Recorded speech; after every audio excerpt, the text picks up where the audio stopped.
9 ambulances, not for the living, but the dead.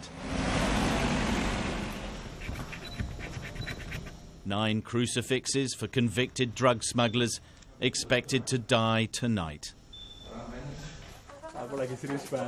Their coffins have been made ready as families of the condemned, 2 Australians, 4 Nigerians, an Indonesian, a Brazilian and a Filipina, were mobbed as they set off to say their last goodbyes.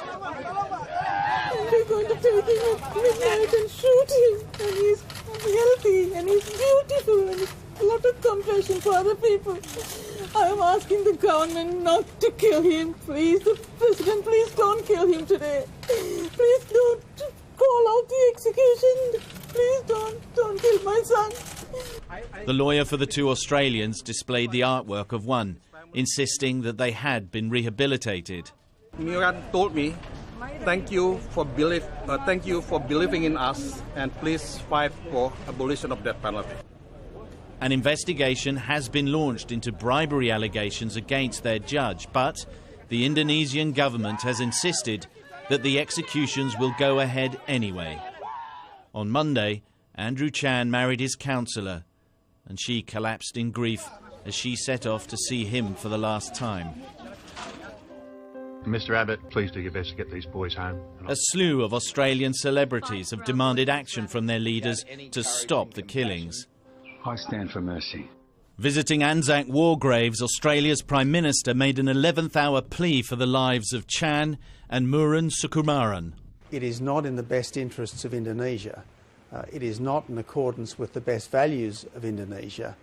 This doesn't accord with the Indonesia that I know well and respect very greatly to go ahead with something like this. But there appears to be little hope that the 9 will not be taken to a clearing somewhere in here, tied to poles, given the choice of kneeling or standing, and then face a firing squad. 2 years ago, Sukumaran told Sky News of life on death row. You can be strong for a short time, almost invincible, but after a long time, stuff just wears you down.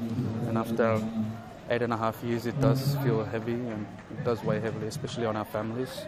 Are you frightened? Yes. Save the life of Mary Jane. Filipinos held a vigil outside the Indonesian consulate in Hong Kong for the only woman due to die, Mary Jane Veloso. Indonesia's government has pledged to execute more than 130 drug offenders on death row this year. A third of them are foreigners, and that includes British grandmother Lindsay Sandiford. She has had all appeals for clemency rejected. Sam Kiley, Sky News.